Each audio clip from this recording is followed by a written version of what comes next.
আপনারা আজকে শুনছেন কবিগুরু রবীন্দ্রনাথ ঠাকুরের রচিত ছোট গল্প রাসমণির ছেলে। কালীপদর মা ছিলেন রাসমণি, কিন্তু তাহাকে দায়ে পড়িয়া বাপের পদ গ্রহণ করিতে হইয়াছিল। কারণ বাপ মা উভয়েরই মা হইয়া উঠিলে ছেলের পক্ষে সুবিধা হয় না। তাহার স্বামী ভবানীচরণ ছেলেকে একেবারেই শাসন করিতে পারিতেন না। তিনি কেন এত বেশি আদর দেন তাহা জিজ্ঞেস করিলে তিনি যে উত্তর দিয়া থাকেন তাহা বুঝিতে হইলে পূর্ব ইতিহাস জানা চাই। ব্যাপারখানা এই, সানিয়ারির বিখ্যাত বনিয়াদি ধনির বংশে ভবানীচরণের জন্ম। ভবানীচরণের পিতা অভয়াচরণের প্রথম পক্ষের পুত্র শ্যামাচরণ। অধিক বয়সে স্ত্রী বিয়োগের পর দ্বিতীয়বার যখন অভয়াচরণ বিবাহ করেন, তখন তাহার শ্বশুর আলন্দি তালুকটি বিশেষ করিয়া তাহার কন্যার নামে লিখিয়া দিয়েছিলেন। জামাতার বয়স হিসাব করিয়া তিনি মনে মনে ভাবিয়াছিলেন যে কন্যার বৈধব যদি ঘটে তবে খাওয়া পড়ার জন্য যেন সপত্নী পুত্রের অধীনে তাহাকে না হইতে হয়।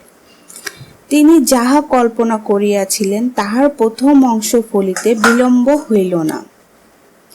তাহার দৌহিত্র ভবানীচরণের জন্মের অনতিকাল পরেই তাহার জামাতার মৃত্যু হইল।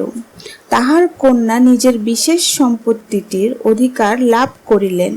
ইহা স্বচক্ষে দেখিয়া তিনিও পরলোক যাত্রার সময় কন্যার ইহলোক সম্বন্ধে অনেকটা নিশ্চিত হইয়া গেলেন।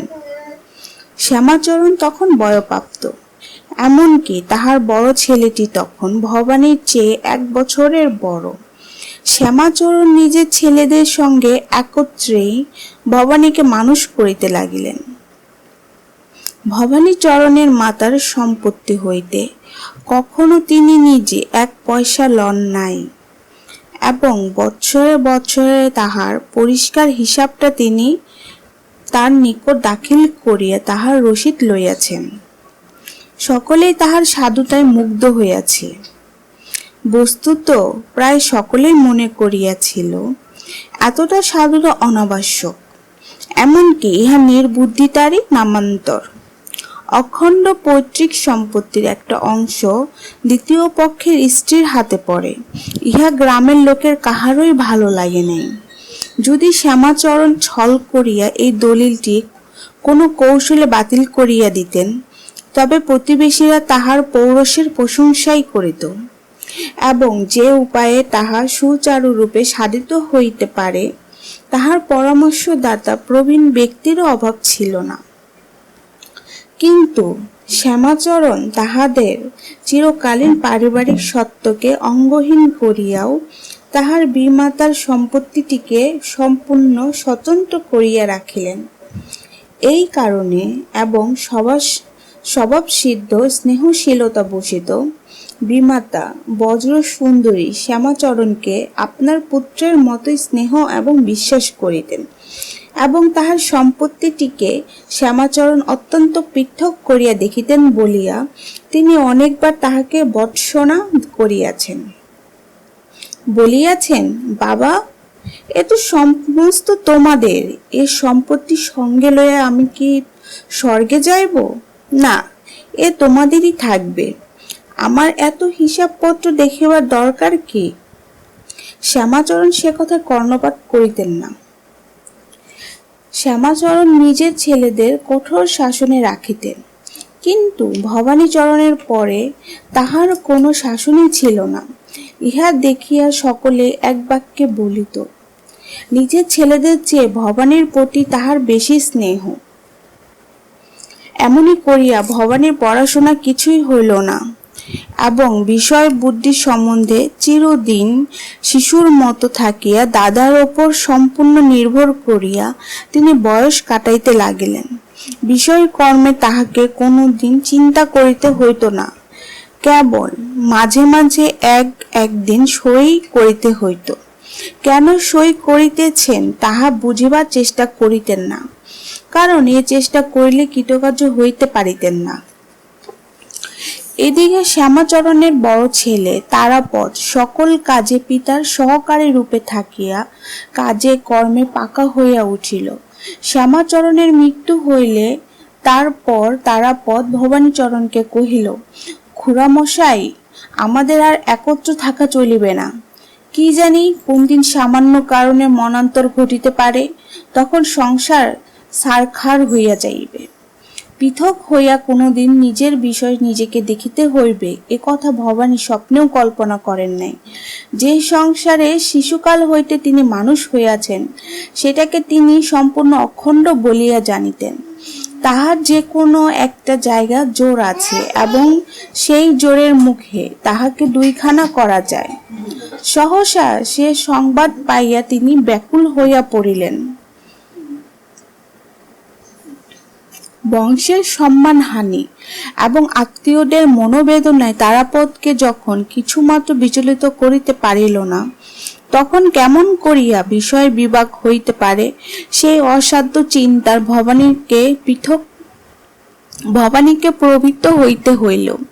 তারাপদ তাহার চিন্তা দেখে অত্যন্ত বিস্মিত হইয়া কহিলেন, খুড়ামশাই, কাণ্ড কি? আপনি এত ভাবিতেছেন কেন? বিষয় ভাগ তো হইয়া গেছে। ঠাকুরদাদা বাঁচিয়া থাকিতেই তো ভাগ করিয়া দিয়া গেছেন। ভবানী হতবুদ্ধি হইয়া কহিলেন, সত্য নাকি?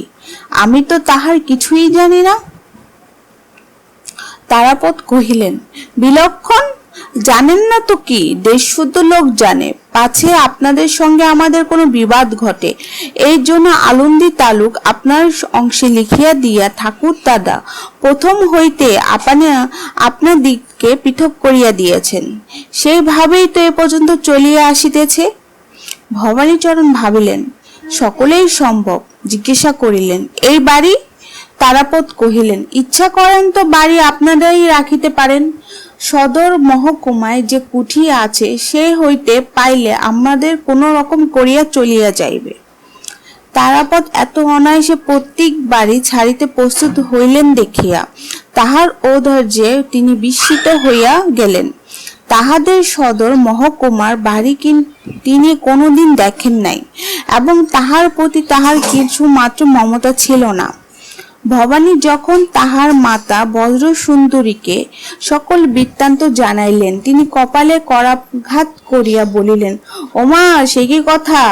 আলন্দি তালুক তো আমার খোরপোশের জন্য আমি স্ত্রী ধন স্বরূপে পাইয়াছিলাম। তাহার আরও তো তেমন বেশি নয়। প্রত্যেক সম্পত্তিতে তোমার যে অংশ সে তুমি পাইবে না কেন? ভবানী কহিলেন, তারাপদ বলে, পিতা আমাদিগকে ওই তালুক ছাড়া আর কিছু দেন নাই। বজ্র সুন্দরী কহিলেন, সে কথা বলিলে আমি শুনিব কেন? কর্তা নিজে তার হাতে তার উইল 2 পোস্ত লিখিয়াছেন, তাহার 1 পোস্ত আমার কাছে রাখিয়াছেন। সে আমার সিন্ধুকেই আছে। সিন্ধুক খোলা হইল। সেখানে আলন্দি তালুকের দানপত্র আছে, কিন্তু উইল নেই। উইল চুরি গিয়াছে। পরামর্শদাতাকে ডাকা হইল। লোকটি তাহাদের গুরু ঠাকুরের ছেলে, নাম বগলাচরণ। সকলেই বলে তাহার ভারী পাকা বুদ্ধি। তাহার বাপ গ্রামের মন্ত্রদাতা আর ছেলেটি মন্ত্রণাদাতা। পিতা পুত্রে গ্রামের পরকাল ইহকাল ভাগাভাগি করিয়া লইয়াছেন। অন্যের পক্ষে তাহার ফলাফল যেমনই হোক, তাহাদের নিজেদের পক্ষে কোনো অসুবিধে ঘটে নাই। বগলাচরণ কহিলেন, উইল নাই পাওয়া গেল, পিতার সম্পত্তিতে 2 ভাইয়ে তো সমান অংশ থাকিবে। এমন সময় অপর পক্ষ হইতে একটা উইল বাহির হইল। তাহাতে ভবানীচরণের অংশে কিছুই লেখা নাই। সমস্ত সম্পত্তি পৌত্রদিগকে দেওয়া হইয়াছে। তখন অভয়াচরণের পুত্র জন্মে নাই। বগলাকে কাণ্ডারি করিয়া ভবানী মকদ্দমায় মহাসমুদ্রে পাড়ি দিলেন। বন্দরে আসিয়া লোহার সিন্দুকটিকে যখন পরীক্ষা করিয়া দেখিলেন, তখন দেখিতে পাইলেন লক্ষ্মী পেঁচার বাসাটা একেবারেই শূন্য। সামান্য 2 একটা সোনার পালক খসিয়া পড়িয়া আছে। পৈতৃক সম্পত্তি তো অপর পক্ষের হাতে গেল। আর আলন্দি তালুকের যে ডগাটুকু মকদ্দমায় খরচার বিনাশদল হইতে জাগিয়া রহিল, কোনো মতে তাহাতে আশ্রয় করিয়া থাকা চলে মাত্র, কিন্তু বংশমর্যাদা রক্ষা করা চলে না। পুরাতন বাড়িটা ভবানীচরণ পাইয়া মনে করিলেন, ভারী জিতিয়াছি। তারাপদর দল সদরে চলিয়া গেল, উভয় পক্ষে আর দেখা সাক্ষাৎ রহিল না। শ্যামাচরণের বিশ্বাসঘাতকতা বজ্র সুন্দরীকে শেলের মতো বাজিল। শ্যামাচরণ অন্যায় করিয়া কর্তার উইল চুরি করিয়া ভাইকে বঞ্চিত করিল এবং পিতার বিশ্বাস ভঙ্গ করিল, ইহা তিনি কোনো মতেই ভুলিতে পারিলেন না। তিনি যতদিন বাঁচিয়া ছিলেন প্রতিদিনই দীর্ঘ নিঃশ্বাস ফেলিয়া বারবার কইয়া বলিতেন, ধর্মে ইহা কখনোই সহিবে না। ভবানীচরণকে প্রায়ই প্রতিদিন তিনি এই বলিয়া আশ্বাস দিয়েছেন যে, আমি আইন আদালত কিছুই বুঝি না। আমি তোমাকে বলিতেছি, কর্তার যে উইল কখনোই চিরদিন চাপা থাকিবে না, সে তুমি নিশ্চয় ফিরিয়া পাইবে। বরাবর মাতার কাছে এই কথা শুনিয়া ভবানীচরণ মনে অত্যন্ত একটা ভরসা পাইলেন। তিনি নিজে অক্ষম বলিয়া এইরূপ আশ্বাস বাক্য তাহার পক্ষে অত্যন্ত সান্ত্বনার জিনিস। সতীসাধ্যের বাক্য ফলিবে, যাহা তাহারই তাহা আপনি তাহার কাছে ফিরিয়া আসিবে, একথা তিনি নিশ্চয় স্থির করিয়া বসিয়া রইলেন। মাতার মৃত্যুর পরে এ বিশ্বাস তাহার আরো দৃঢ় হইয়া উঠিল, কারণ মৃত্যুর বিচ্ছেদের মধ্য দিয়ে মাতার পুণ্য তেজ তাহার কাছে আরো অনেক বড় করিয়া প্রতিভাব হইল। দারিদ্র্যের সমস্ত অভাব পীড়ন যেন তাহার গায়ে বাজিত না। মনে হইত এই যে অন্ন বস্ত্রের কষ্ট, এই যে পূর্বেকার চাল চলনের বর্তায়, এ যেন দুদিনের একটা অভিনয় মাত্র, এ কিছুই সত্য নহে। এর জন্যই সাবেক ঢাকায় দুটি ছিঁড়িয়া গেলে যখন কম দামের মোটা দুটি তাহাকে কিনিয়া পড়িতে হইল, তাহার হাসি পাইল। পূজার সময় সাবেক কালে ধুমধাম চলিল না, নম নম করিয়া কাজ সারিতে হইল। অভ্যাসগত জন এই দরিদ্র আয়োজন দেখিয়া দীর্ঘ নিঃশ্বাস ফেলিয়া সাবেক কালের কথা পারিল। ভবানীচরণ মনে মনে হাসিলেন।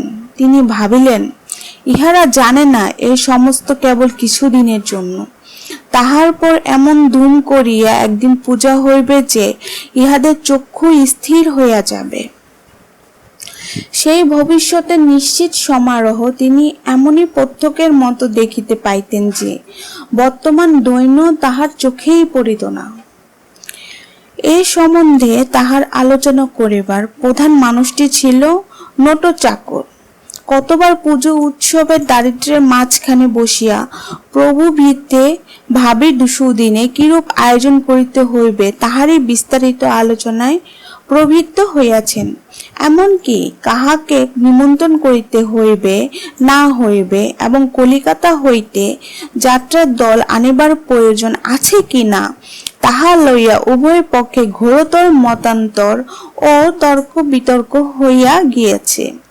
স্বভাব সিদ্ধ অনৌদার্য বশত নটবিহারী সেই ভাবিকালের ফর্দ রচনায় কৃপণতা প্রকাশ করায় ভবানীচরণের নিকট হইতে তীব্র ভর্ৎসনা লাভ করিয়াছেন। এরূপ ঘটনা প্রায় ঘটিত। মোটের ওপর বিষয় সম্পত্তি সম্বন্ধে ভবানীচরণের মনে কোনো প্রকার দুশ্চিন্তা ছিল না। কেবল তাহার একটিমাত্র উদ্বেগের কারণ ছিল, কে তাহার বিষয় ভোগ করিবে। আজ পর্যন্ত তাহার সন্তান হইল না। কন্যাদায়গ্রস্ত হিতৈষীরা যখন তাহাকে আরেকটি বিবাহ করিতে অনুরোধ করিত, তখন তাহার মন একবার চঞ্চল হইত। তাহার কারণ এই নয় যে নববধূ সম্বন্ধে তাহার বিশেষ শখ ছিল, বরঞ্চ সেবক ও অন্যের ন্যায় স্ত্রীকে পুরাতন ভাবেই তিনি প্রশস্ত বলিয়া গণ্য করিতেন। কিন্তু যাহার ঐশ্বর্য সম্ভাবনা আছে, তাহার সন্তান সম্ভাবনা না থাকা বিষম বিড়ম্বনা বলিয়া তিনি জানিতেন। এমন সময় যখন তাহার পুত্র জন্মিল, তখন সকলেই বলিল, এইবার এই ঘরে ভাগ্য ফিরিবে, তাহার সূত্রপাত হইয়াছে। স্বয়ং স্বর্গীয় কর্তা অভয়াচরণ আবার এই ঘরে জন্ম নিয়েছেন। ঠিক সেই রকমের টানা চোখ। ছেলের কুষ্ঠিতেও দেখা গেল গ্রহ নক্ষত্রে এমনই ভাবে যোগাযোগ ঘটিয়াছে যে ঋত সম্পত্তি উদ্ধার না হইয়া যায় না। ছেলে হওয়ার পর হইতে ভবানীচরণের ব্যবহারে কিছু পরিবর্তন দেখা গেল। এতদিন পর্যন্ত দারিদ্র্যকে তিনি নিতান্তই একটি খেলার মতো সকৌতুকে অতি অনায়াসে বহন করিয়াছিলেন, কিন্তু ছেলের সম্বন্ধে সে ভাবটি তিনি রক্ষা করিতে পারিলেন না। সানিয়ারির বিখ্যাত চৌধুরীর ঘরে নির্মাণ পায় কুল প্রদীপকে উজ্জ্বল করিবার জন্য সমস্ত গ্রহ নক্ষত্রে আকাশব্যাপী আনুকূল্যের ফলে যে শিশু ধরাধামে অবতীর্ণ হইয়াছে, তাহার প্রতি তো একটা কর্তব্য আছে। আজ পর্যন্ত ধারাবাহিক কাল ধরিয়া এই পরিবারে পুত্র সন্তান মাত্রই আজন্মকাল যে সমাদর লাভ করিয়াছে, ভবানীচরণের জ্যেষ্ঠ পুত্র প্রথম তাহা হইতে বঞ্চিত হইল। এ বেদনা তিনি ভুলিতে পারিলেন না। এ বংশের চিরপ্রাপ্য আমি যাহা পাইয়াছি, আমার পুত্রকে তাহা দিতে পারিলাম না। ইহা স্মরণ করিয়া তাহার মনে হইতে লাগিল, আমি ইহাকে ঠকাইলাম। তাই কালীপদর জন্য অর্থ ব্যয় যাহা করিতে পারিলেন না, প্রচুর আদর দিয়া তাহা পূরণ করিবার চেষ্টা করিলেন। ভবানীর স্ত্রী রাসমণি ছিলেন অন্য ধরনের মানুষ। তিনি সানিয়ারির চৌধুরীর বংশগৌরব সম্বন্ধে কোনোদিন উদ্বেগ অনুভব করেন নাই।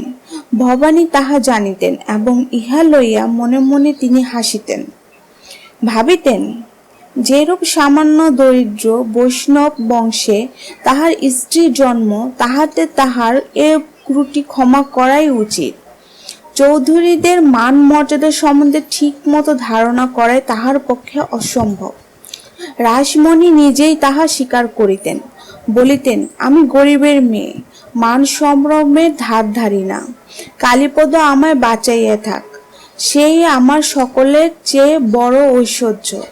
উইল আমার পাওয়া যাইবে এবং কালীপদর কল্যাণে এ বংশের লুপ্ত সম্পত্তি শূন্য নদীপথে আবার বান ডাকিবে। এসব কথায় তিনি একেবারে কান দিতেই না। এমন মানুষই ছিল না যাহার সঙ্গে তাহার স্বামী হারানোর উইল লইয়া আলোচনা না করিতেন। কেবল এই সকলের চেয়ে বড় মনের কথাটি তাহার স্ত্রীর সঙ্গে হইত না। দুই একবার তাহার সঙ্গে আলোচনার চেষ্টা করিয়াছিলেন, কিন্তু কোনো রস পাইলেন না। অতীত মহিমা এবং ভাবী মহিমা এই দুইয়ের প্রতি তাহার স্ত্রী মনোযোগ মাত্র করিতেন না। উপস্থিত প্রয়োজনে তাহার সমস্ত চিত্রকে আকর্ষণ করিয়া রাখিয়াছিল। সে প্রয়োজনে বড় অল্প ছিল না, অনেক চেষ্টায় সংসার চালাইতে হইত। কেননা লক্ষ্মী চলিয়া গেলেও তাহার বোঝা কিছু কিছু পশ্চাতে ফেলিয়া যান। তখন উপায় থাকে না বটে, কিন্তু অপায় থাকিয়া যায়। এই পরিবারে আশ্রয় পায় ভাঙিয়া গিয়াছে, কিন্তু আশ্রিত দল এখনো তাহাদিগকে ছুটি দিতে চায় না। ভবানীচরণও তেমন লোক নহেন যে অভাবের ভয়ে কাহাকেও বিদায় করিয়া দিতেন। এই ভারগ্রস্ত ভাঙা সংসারটিকে চালাইবার ভার রাসমণির উপরে। কাহারও কাছে তিনি বিশেষ কিছু সাহায্য পান না, কারণ এই সংসারে সচল অবস্থায় দিনে আশ্রিতেরা সকলেই আরামে ও আলস্যে দিন কাটাইয়াছে। চৌধুরী বংশে মহাবৃক্ষের তলে ইহাদের সুখ সজ্জার উপরে ছায়ায় আপনি আসিয়া বিস্তীর্ণ হইয়াছে এবং ইহাদের মুখের কাছে পাকা ফল আপনি আসিয়া পড়িয়াছে। সেজন্য ইহাদের কাহাকেও কিছুমাত্র চেষ্টা করিতে হয় নাই। আজ ইহাদিগকে কোনো প্রকার কাজ করিতে বলিলে ইহারা ভারী অপমান বোধ করেন এবং রান্নাঘরে ধোঁয়া লাগিলে ইহাদের মাথা ধরে। আর হাঁটাহাঁটি করিতে গেলে কোথা হইতে এমন পোড়া বাতের ব্যামো আসিয়া অভিভূত করিয়া তোলে যে কবিরাজের বহুমূল্যের তৈল রোগ উপশম হইতে চায় না। তাছাড়া ভবানীচরণ বলিয়া থাকেন, আশ্রয়ের পরিবর্তে যদি আশ্রিতের কাজ হইতে কাজ আদায় করা হয়, তবে সে তো চাকরি করাইয়া লওয়া, তাহাতে আশ্রয় দানের মূল্যই চলিয়া যায়। চৌধুরীর ঘরে এমন নিয়মই নহে। অতএব সমস্ত দায় রাসমণিরই ওপর। দিনরাতি নানা কৌশলে ও পরিশ্রমে এই পরিবারের সমস্ত অভাব তাহাকে গোপনে মিটাইয়া চলিতে হয়।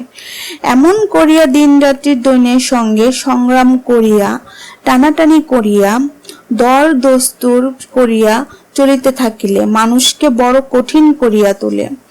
তাহার কমনীয়তা চলিয়া যায়। যাহাদের জন্য সে পদে পদে খাটিয়া মরে, তাহারাই তাহাকে সহ্য করিতে পারে না। রাসমণি যে কেবল পাকশালায় অন্ন পাক করেন তাহা নহে, অন্নের সংস্থান ভারও অনেকটা তাহার ওপর। অথচ সেই অন্ন সেবন করিয়া মধ্যাহ্নে যাহারা নিদ্রা দেন, তাহাদের প্রতিদিনই সে অন্নেরও নিন্দা করেন।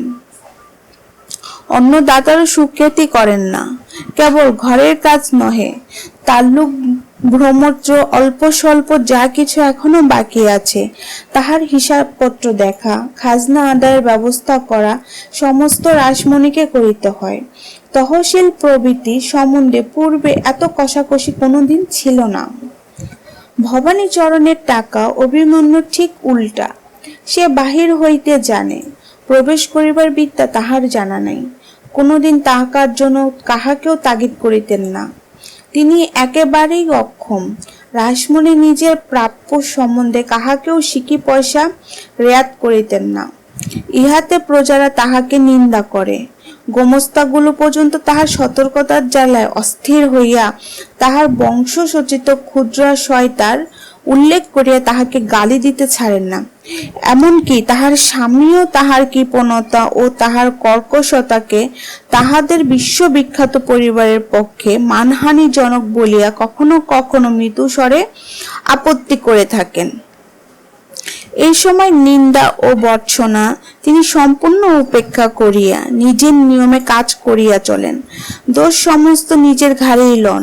তিনি গরিব ঘরের মেয়ে, তিনি বড় মানুষিয়ানা কিছুই বোঝেন না, এ কথা বারবার স্বীকার করিয়া ঘরের বাহিরে সকলের কাছে অপ্রিয় হইয়া আঁচলের প্রান্তটা খসিয়া কোমরে জড়াইয়া ঝড়ের বেগে কাজ করিতে থাকেন।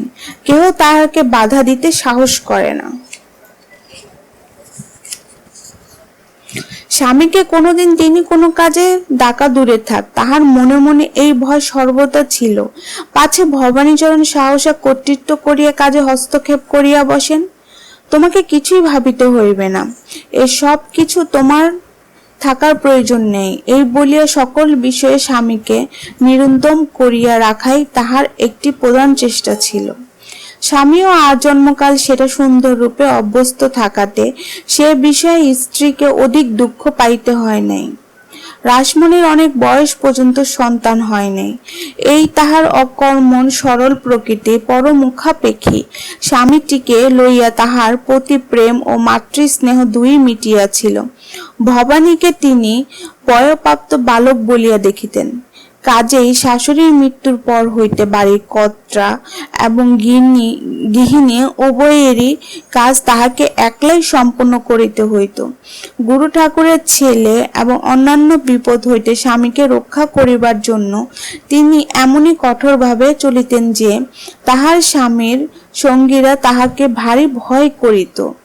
প্রখরতা গোপন করিয়া রাখিবেন, স্পষ্ট কথাগুলো ধারটুকু একটু নরম করিয়া দিবেন এবং পুরুষ মণ্ডলীর সঙ্গে যথোচিত সংকোচ করিয়া চলিবেন।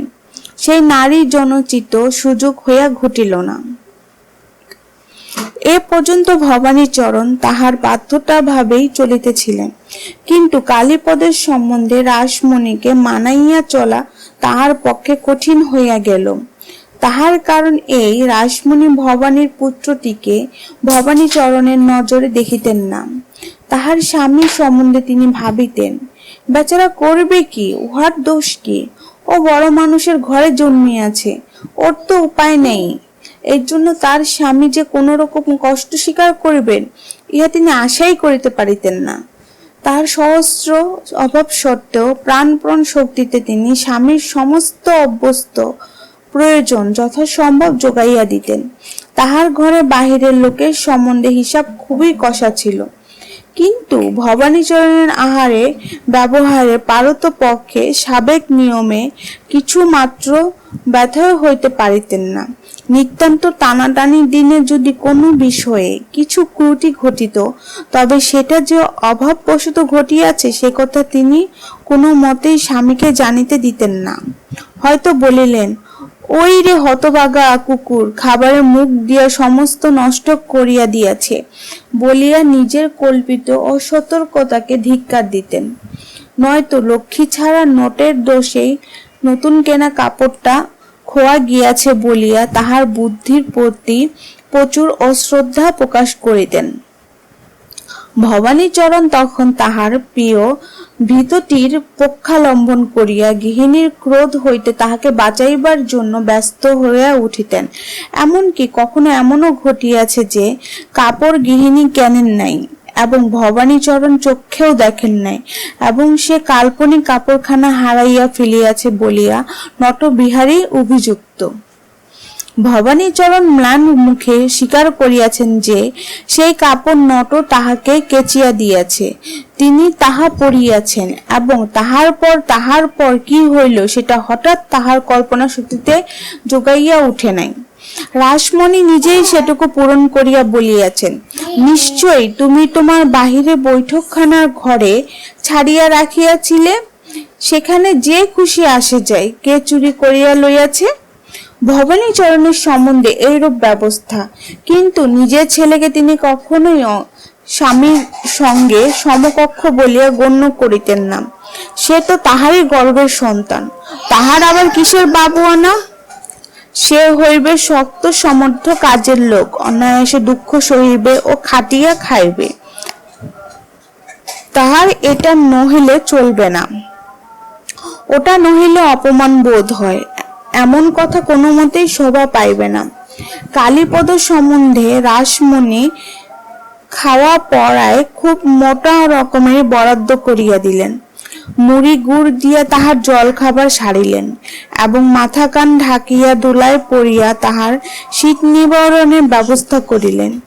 গুরু মশাইকে স্বয়ং ডাকিয়া বলিয়া দিলেন, ছেলে যেন পড়াশোনায় কিছুমাত্র শৈথিল্য করিতে না পারে, তাহাকে যেন বিশেষ রূপে শাসনে সংযত করিয়া শিক্ষা দেওয়া হয়। এইখানে বড় মুশকিল বাধিল। নিরীহ স্বভাব ভবানীচরণ মাঝে মাঝে বিদ্রোহের লক্ষণ প্রকাশ করিতে লাগলেন, কিন্তু রাসমণি যেন তাহা দেখিতে পাইলেন না। ভবানী প্রবল চক্ষের কাছে চিরদিনই হার মানিয়াছে, এবারেও তাহাকে অজ্ঞতা হার মানিতে হইল, কিন্তু মন হইতে তাহার বিরুদ্ধতা ঘুচিল না।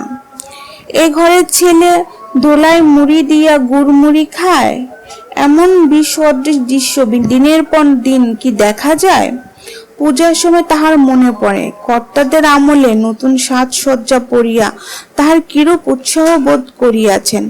পূজার দিনে রাসমণি কালীপদর জন্য যে সস্তা কাপড় জামার ব্যবস্থা করিয়াছেন, সাবেককালে তাহাদের বাড়ির ভিতরেও তাহাতে আপত্তি করিত। রাসমণি স্বামীকে অনেক করিয়া বুঝাইবার চেষ্টা করিয়াছেন যে কালীপদকে যাহা দেওয়া যায় তাহাতেই সে খুশি হয়। সে তো সাবেক দস্তুর কথা কিছু জানে না, তুমি কেন মিছামিছি মন ভার করিয়া থাকো? কিন্তু ভবানীচরণ কিছুতেই ভুলিতে পারেন না যে বেচারা কালীপদ আপন বংশের গৌরব জানে না বলিয়া তাহাকে ঠকানো হইতেছে।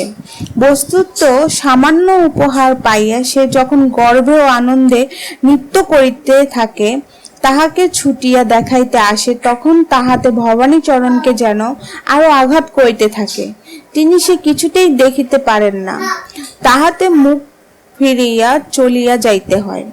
ভবানীচরণের মকদ্দমা চালাইবার পর হইতে তাহাদের গুরু ঠাকুরের ঘরে বেশ কিঞ্চিত অর্থ সমাগম হইয়াছে। তাহাতেই সন্তুষ্ট না থাকিয়া গুরুপুত্রটি প্রতি বছর পূজার কিছু পূর্বে কলিকাতা হইতে নানা রকম চোখ ভোলানো সস্তা শৌখিন জিনিস আনিয়া কয়েক মাসের জন্য ব্যবসা চালাইয়া থাকেন। অদৃশ্য কালি, ছিপ ছড়ির ছাতা, একত্র সমবায়, ছবি আঁকা, চিঠির কাজ, নিলামে কেনা নানা রকমের পচা রেশম ও সাটিনের থান, কবিতা লেখা পারওয়ালা শাড়ি প্রভৃতি লইয়া তিনি গ্রামের নরনারীর মন উতলা করিয়া দেন। কলিকাতার বাবু মহলে আজকাল এই সমস্ত উপকরণ না হইলে ভদ্রতা রক্ষা করা হয় না শুনিয়া গ্রামের উচ্চবিলাসী ব্যক্তি মাত্রই আপনার গ্রাম্যতা ঘুচাইবার জন্য সাধ্য অতিরিক্ত ব্যয় করিতে ছাড়েন না। একবার বগলাচরণ একটা অত্যাশ্চর্য মোমের মূর্তি আনিয়াছিলেন। তার কোনো এক জায়গায় দম নিলে মোম চৌকি ছাড়িয়া উঠিয়া দাঁড়াইয়া প্রবল বেগে নিজেকে পাখা করিতে থাকেন। এই বিজন পরায়ণ গ্রীষ্মকাতর মেম মূর্তিটির প্রতি কালীপদর অত্যন্ত লোভ জমিল। কালীপদ তাহার মাকে বেশ চেনে, এর জন্য মার কাছে কিছু না বলিয়া ভবানীচরণের কাছে করুণ কণ্ঠে আবেদন উপস্থিত করিলেন। ভবানীচরণ তখনই উদার ভাবে তাহাকে আশ্বস্ত করিলেন, কিন্তু তাহার দাম শুনিয়া তাহার মুখ শুকাইয়া গেল। টাকা কড়ির আদায়ও করেন রাসমণি, তহবিলও তাহার কাছে, খরচের হাতও তাহার কাছে। ভবানীচরণ ভিখারীর মতো তাহার অন্নপূর্ণার দ্বারে গিয়া উপস্থিত হইলেন। প্রথমে বিস্তর অপ্রাসঙ্গিক কথা আলোচনা করিয়া অবশেষে এক সময় ধা করিয়া আপনার মনের ইচ্ছাটা বলিয়া ফেলিলেন। রাসমণি অত্যন্ত সংক্ষেপে বলিলেন, পাগল হইয়াছ? ভবানীচরণ চুপ করিয়া খানিকক্ষণ ভাবিতে লাগিলেন। তাহার পরে হঠাৎ বলিলেন, আচ্ছা দেখো, ভাতের সঙ্গে তুমি যে রোজ আমাকে ঘি আর পায়েস দাও, সেটার তো প্রয়োজন নাই। রাসমণি বলিলেন, প্রয়োজন নাই তো কি? ভবানীচরণ কহিলেন, কবিরাজ বলে উহাতে পিত্ত বৃদ্ধি হয়। রাসমণি তীক্ষ্ণভাবে মাথা নাড়িয়া কহিলেন, তোমার কবিরাজ তো সব জানে। ভবানীচরণ কহিলেন, আমি তো বলি রাতে আমার লুচি বন্ধ করিয়া ভাতের ব্যবস্থা করিয়া দিলে ভালো হয়, উহাতে পেট ভার হয়। রাসমণি কহিলেন, পেট ভার করিয়া আজ পর্যন্ত তোমার কোনো অনিষ্ট হইতে দেখিলাম না। জন্মকাল হইতে লুচি খাইয়াই তো মানুষ। ভবানীচরণ সর্বপ্রকার ত্যাগ স্বীকার করিতে প্রস্তুত, কিন্তু সেদিকে ভারী কড়াক্কর। ঘিয়ের দর বাড়িতেছে, তবু লুচির সংখ্যা ঠিক সমানই আছে। মধ্যাহ্ন ভোজনে পায়েসটা যখন আসে তখন দইটা না দিলে কোনো ক্ষতি হয় না, কিন্তু বাহুল্য হইলেও এ বাড়িতে বাবুরা বরাবরই দই পায়েস খাইয়া আসিয়াছেন। কোনদিন ভবানীচরণের ভোগে সেই চিরন্তন দধির অনটন দেখিলে রাসমণি কিছুতেই তাহা সহ্য করিতে পারেন না। অতএব গায়ে হাওয়া লাগানো সেই মেম মূর্তিটি ভবানীচরণের দই পায়েস ঘি লুচির কোন ছিদ্রপথ দিয়া যে প্রবেশ করিবে এমন উপায় দেখা গেল না। ভবানীচরণ তাহার গুরুপুত্রের বাসায় একদিন যেন নিতান্ত অকারণেই গেলেন এবং বিস্তর অপ্রাসঙ্গিক কথার পরে সেই মেমের খবরটা জিজ্ঞেস করিলেন। তাহা বর্তমান আর্থিক দুর্গতির কথা, বগলাচরণের কাছে গোপন থাকিবার কোনো কারণ নাই, তাহা তিনি জানেন। তবু আজ তাহার টাকা নাই বলিয়া ওই একটা সামান্য খেলনা তিনি তাহার ছেলের জন্য কিনিতে পাইতেছেন না, এ কথার আভাস দিতেও তাহার যেন মাথা ছিড়িয়া পড়িতে লাগিল। তবু দুঃসহ সংকোচকেও অর্ধকৃত করিয়া তিনি তাহার চাদরের ভেতর হইতে মোটা কাপড় একটি দামি পুরাতন জামিয়ার বাহির করিলেন। রুদ্রবাই কণ্ঠে বলিলেন, সময়টা কিছু খারাপ পড়িয়াছে, নগদ টাকা হাতে বেশি নাই, তাই মনে করিয়াছি এই জমিয়ারটি তোমার কাছে বন্ধক রাখিয়া সেই পুতুলটা কালীপদর জন্য লইয়া যাইব। জামিয়ার চেয়ে অল্প দামের কোনো জিনিস যদি হইতো তবে বল্গাচরণের বাধিত না, কিন্তু সে জানিত এটা হজম করে উঠতে পারে না। গ্রামের লোকেরা তো নিন্দা করিবেই, তাহার উপরে রাসমণি রসনা হইতে যাহা বাহির হইবে তাহা সরস হইবে না। জামিয়ারটাকে পুনরায় চাদরের মধ্যে গোপন করিয়া হতাশ হইয়া ভবানীচরণকে ফিরিতে হইল। কালীপদ পিতাকে রোজ জিজ্ঞেস করে, বাবা, আমার সেই ম্যামের কি হইল? ভবানীচরণ রোজই হাসি মুখে বলেন, রোজ এখনই কি, সপ্তমী পূজার দিন আগে আসুক। প্রতিদিনের মুখে হাসিটা আনা দুঃসাধ্যকর হতে লাগলো। আজ চতুর্থী। ভবানীচরণের অসময়ে অন্তঃপুরে কি একটা ছুতা করিতে গেলেন। কেন যেন হঠাৎ কথা প্রসঙ্গে রাসমণিকে বলিয়া উঠিলেন, দেখো, আমি কয়দিন হইতে লক্ষ্য করিয়াছি যে কালীপদর শরীরটা যেন দিনে দিনে খারাপ হইয়া যাইতেছে। রাসমণি কহিলেন, বালাই, খারাপ হইতে যাবে কেন? ওর তো আমি কোনো অসুখ দেখি না। ভবানীচরণ কহিলেন, দেখো নাই, ও চুপ করিয়া বসিয়া থাকে, কি যেন ভাবে। রাসমণি কহিলেন, ও একদণ্ড চুপ করিয়া বসিয়া থাকিলে আমি তো বাঁচিতাম। ওর আবার ভাবনা, কোথায় কি দুষ্টামি করিতে হইবে ও সেই কথাই ভাবে। দুর্গ প্রাচীরে এ দিকটাতে কোনো দুর্বলতা দেখা গেল না। পাথরের ওপরে গোলার দাগও বসিল না। নিঃশ্বাস ফেলিয়া মাথায় হাত বুলাইতে বুলাইতে ভবানীচরণ বাহিরে চলিয়া আসিলেন। একলা ঘরের দাওয়ায় বসিয়া খুব কষিয়া তামাক খাইতে লাগিলেন। পঞ্চমীর দিনে তাহার পাতে দই পায়েস অমনি পড়িয়া রহিল। সন্ধ্যাবেলায় শুধু একটা সন্দেশ খাইয়া জল খাইলেন, লুচি ছুঁইতে পারিলেন না, বলিলেন ক্ষুধা একেবারেই নেই। এবার দুর্গ প্রাচীরে মস্ত একটা ছিদ্র দেখা গেল। ষষ্ঠীর দিনে রাসমণি স্বয়ং কালীপদকে নিভৃতে ডাকিয়া লইয়া তাহার আদরের ডাকনাম ধরিয়া বলিলেন, ভেটু, তোমার এত বয়স হইয়াছে, তবু তোমার অন্যায় আবদার ঘুচিল না। ছি ছি, যেটা পাইবার উপায় নেই সেটাকে লোভ করিলে অর্ধেক চুরি করা হয়, তা জানো? কালীপদ নাকি সুরে কহিল, আমি কি জানি? বাবা যে বলিয়াছেন ওটা আমাকে দেবেন। তখন বাবার বলার অর্থ কি রাসমণি তাহা কালীপদকে বুঝাইতে বসিলেন। পিতার এই বলার মধ্যে যে কত স্নেহ, কত বেদনা, অথচ এই জিনিসটা দিতে হইলে তাহাদের দরিদ্র ঘরে কত ক্ষতি, কত দুঃখ, তাহা অনেক করিয়া বলিলেন। রাসমণি এমন করিয়া কোনোদিন কালীপদকে কিছু বোঝান নাই। তিনি যাহা কহিতেন খুব সংক্ষেপে এবং জোরের সঙ্গে করিতেন। কোনো আদেশকে নরম করিয়া তুলিবার আবশ্যকতাই তার ছিল না। সেজন্য কালীপদকে তিনি যে আজ এমনই মিনিত করিয়া, এত বিস্তারিত করিয়া কথা বলিতেছেন, তাহা যে আশ্চর্য হইয়া গেল। এবং মাতার মনের এক জায়গায় যে কতটা দরদ আছে, বালক হইয়া এক রকম করিয়া সে তাহা বুঝিল। কিন্তু তাহার মেম দিক হইতে মন ফিরিয়া না কত কঠিন। কিন্তু মেমের দিক হইতে মন এক মুহূর্তে ফিরিয়া আনা কত কঠিন, তাহা বয়স পাঠকদের বুঝিতে কষ্ট হইবে না। তাই কালীপদ মুখ অত্যন্ত গম্ভীর করিয়া একটি কাঠি লইয়া তাহাদের মাটিতে আঁচড় কাটিতে লাগিল।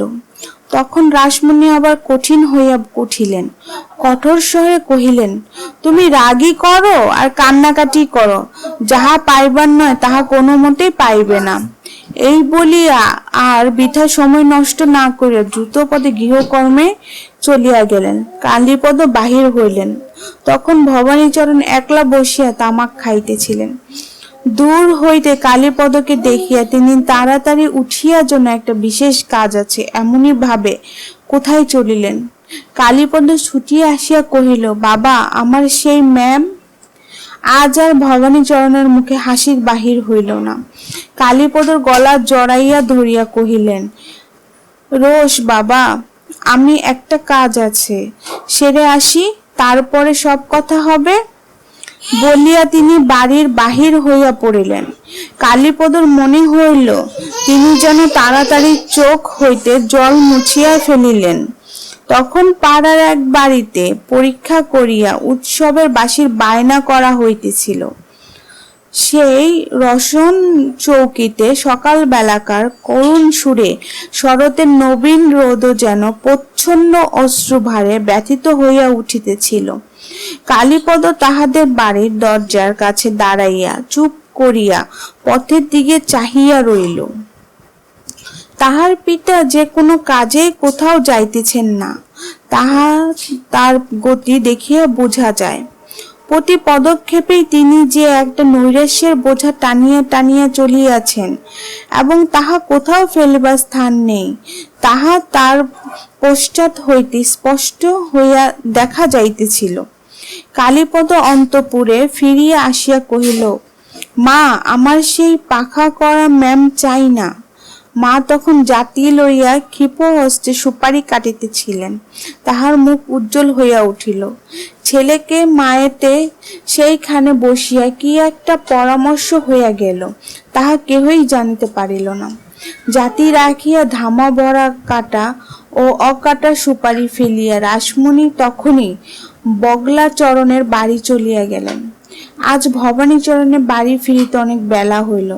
স্নান সারিয়া যখন তিনি খাইতে বসিলেন, তখন তাহার মুখ দেখিয়া বোধ হইল আজও নদী পায়েসের স্বগতি হইবে না, এমনকি মাছের মুড়াটাও আজ সম্পূর্ণ বিড়ালের ভোগে লাগিবে।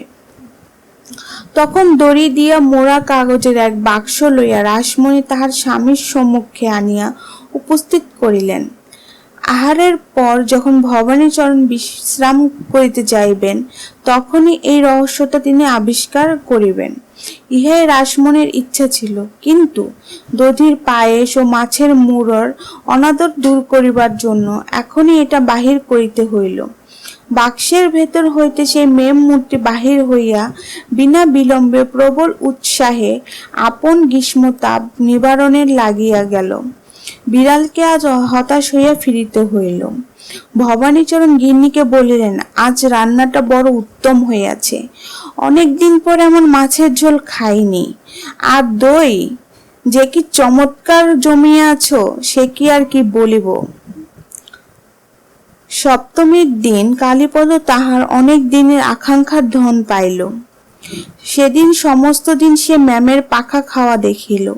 তাহার সমবয়স বন্ধু বান্ধবীকে দেখাইয়া তাহাদের ঈর্ষার উদ্রেক করিল। অন্য কোনো অবস্থা হইলে সমস্তক্ষণ এই পুতুলের একঘেয়ে পাখা নাড়ায় সে নিশ্চয়ই একদিনে বিরক্ত হইয়া যাইত। কিন্তু অষ্টমীর দিনই প্রতিমা বিসর্জন দিতে হইবে জানিয়া তাহার অনুরাগ অটল হইয়া রহিল। রাসমণি তাহার গুরুপুত্রকে 2 টাকা নগদ দিয়া কেবল একদিনের জন্য এই পুতুলটি ভাড়া করিয়া আনিয়াছিলেন। অষ্টমীর দিনে কালীপদ দীর্ঘ নিঃশ্বাস ফেলিয়া স্বহস্তে বাক্স সমেত পুতুলটি বল্গাচরণের কাছে ফিরাইয়া দিয়া আসিল। এই একদিনের মিলনের সূক্ষ্ম স্মৃতি অনেকদিন তাহার মনে জাগরুক হইয়া রহিল। তাহার কল্পনার লগে পাখা চলার আর বিরাম রহিল না। এখন হইতে কালীপদ মাতার মন্ত্রণায় সঙ্গী হইয়া উঠিল, এবং এখন হইতেই ভবানীচরণের প্রতি বছরের এত সহজে এমন মূল্যবান পূজার উপহার কালীপদকে দিতে পারিতেন যে তিনি নিজে আশ্চর্য হইয়া যাইতেন। পৃথিবীতে মূল্য না দিয়া যে কিছুই পাওয়া যায় না, এবং সে মূল্য যে দুঃখের মূল্য, মাতা অন্তরঙ্গ হইয়া সে কথা কালীপদ প্রতিদিন যতই বুঝিতে পারিল, ততদিন দেখিতে দেখিতে সে যেন ভেতরের দিক হইতে বড় হইয়া উঠিতে লাগিল। সকল কাজই এখন সে তার মাতার দক্ষিণ পাশে আসিয়া দাঁড়াইল। সংসারে ভার বহিতে হইবে, সংসারে ভার বাড়তে হইবে না, একথা বিনা উপদেশ বাক্যে তাহার রক্তের সঙ্গে মিশিয়া গেল। জীবনের দায়িত্ব গ্রহণ করিবার জন্য তাহাকে প্রস্তুত হইতে হইবে, একথা স্মরণ রাখিয়া কালীপদ প্রাণপণে পড়িতে লাগিল। ছাত্রবৃত্তি পরীক্ষা উত্তীর্ণ হইয়া যখন সে ছাত্রবৃত্তি পাইল, তখন ভবানীচরণ মনে করিলেন আর বেশি পড়াশোনার দরকার নেই, এখন কালীপদ তাহার বিষয় কর্ম দেখার প্রবৃত্ত হোক। কালীপদ মাকে আসিয়া কহিল, কলিকাতায় গিয়া পড়াশোনা না করিতে পারিলে আমি তো মানুষ হইতে পারব না। মা বলিলেন, সে তো ঠিক কথা বাবা, কলিকাতায় তো যাইতে হইবেই। কালীপদ কহিল, আমার জন্য কোনো খরচ করিতে হইবে না, এই বৃত্তি হইতে চালাইয়া দেব, এবং কিছু কাজকর্মেরও জোগাড় করিয়া লইব। ভবানীচরণকে রাজি করাইতে অনেক কষ্ট পাইতে হইল। দেখিবার মতো বিষয় সম্পত্তি যে কিছুই নাই, সে কথা বলিলে ভবানীচরণ অত্যন্ত দুঃখ বোধ করেন।